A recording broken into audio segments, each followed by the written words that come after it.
Looks like lots of yous there. No, it's really nice to come here today. I've had a lovely morning up to now and listening to what everybody's saying. It's great, and it's great just to step back away from what we all do all day, every day, and being with the patients. So we're going to talk about our enhanced discharge pathway. All right. Let's go. How do I get it to go along? Just the green button. Oh, yeah. Oh, yeah. Okay, so our tobacco dependency treatment service has been live in Gateshead for the last couple of years. We've been a fully implemented service since July 2023. Around about that time, we looked at our data as we do. It's a really big deal to us all, and we realised that now what I'm talking about here is our acute inpatient service, so our patients on the inpatient wards. And we had up to a 90% loss to follow-up rate. So I'm talking about when they've been discharged from secondary care and they've gone on to wanting a supported quit attempt after they've left us, so when they're back into the communities, into the care of the local authority. And we had, and this was consistent, and Caitlin will show you a little bit in the charts that we've got, we were consistent for months, and it was kind of around about 90% all of the time. So our TDAs were seeing these patients on the wards. In an average inpatient spell is 5 days, and so we might see them for that time, we might see them, shorter, longer than that time. But what the team would be doing would be developing such a rapport. These patients would let our TDAs in and really, let them be close enough to them to get close to that dependency or addiction and really want to support them. Then we were discharging them to a service that we knew that we learned quickly just didn't have capacity. They were absolutely overrun with everything else that was happening in Gateshead, and we were just kind of tipping an already very, very busy service just over the edge. But for us, our patients, we were setting them up to fall, and we just couldn't do that.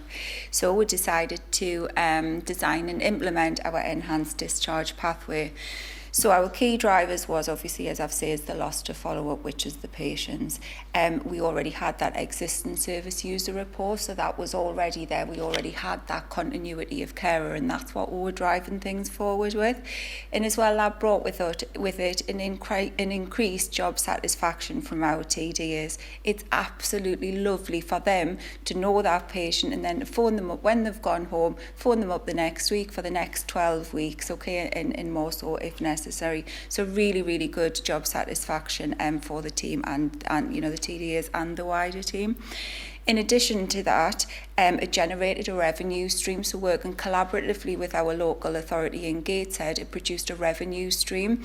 So that led us on to our key actions. So collaborative working with Gateshead local authority is what we needed to do, to really understand what they do, what we do, where's that gap, where is the lines between primary and secondary care, and just really trying to work this out.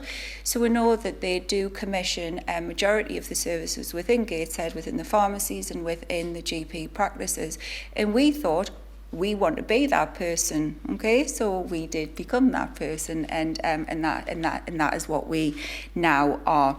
We put in place, we upskilled our TDAs with so that they could go on, to follow up the patient for up to 12 weeks after discharge, and then add in all of that skill set and all of the things that they need to be able to deliver that intervention more longer term.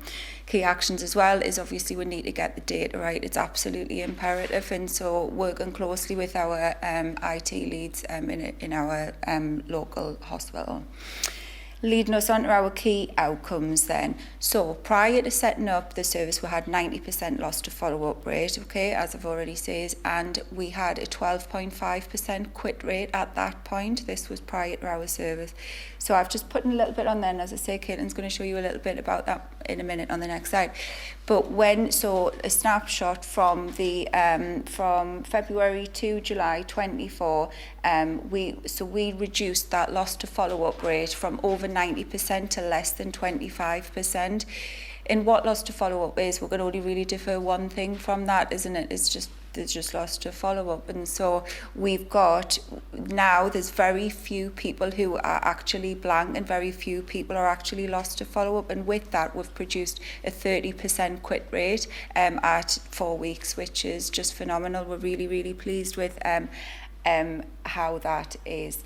And with the revenue stream that we've produced, with what we have from this, it comes to about the equivalent to about 1.5 whole-time equivalent in terms of TDA time. So actually we are spending this time and we're using this time, but it's bringing that revenue back into the trust. So it's kind of paying for itself almost, if you like. In terms of challenges, they are definitely challenges, I've got no doubt. Time is the biggest thing. Nobody's got any time, and these patients absolutely need time. Some of them to a greater or lesser extent, nevertheless, they do need our time. So that is something that we are aware of. This service as well, so when we first set up the enhanced discharge pathway, this was specifically for patients who had been part of our services, you know, for follow-on care from the acute wards, but that was also for partners of pregnant people as well, and really good results from that as well. So yeah, so I think we'll just I'll just really quickly share the what this looks like in terms of the data for the for the patients and what the reach from the team has been. So you can see kind of way back in January 2023, the loss to follow-up rate was sometimes 100%, like we literally weren't getting any outcomes. And more recently here, up to July 24, we have a loss to follow-up rate of only 24% of people who were making a quit attempt on discharge. Just to prove to Rachel we do look at the national dashboard, just took two snapshots here. So April to June 2023, right at the top there, we had literally 100% of people who'd made a quit attempt for. We had no outcomes for. And just in context, the North East North Cumbria rate at that time was 15.9%. So we were absolutely doing worse than the region, and we were on the back foot.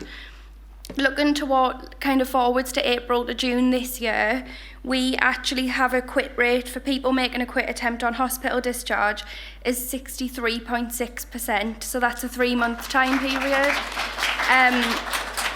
which is a huge, you know, kudos to the team, amazing work, and just the North East North Cumbria average for the same time is 18.5%.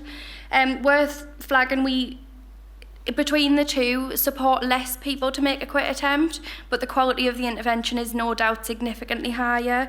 And I think as we move forward into kind of new quality improvement ideas, it's about how we increase the number of people making a quit attempt and delivering that intervention at such great quality.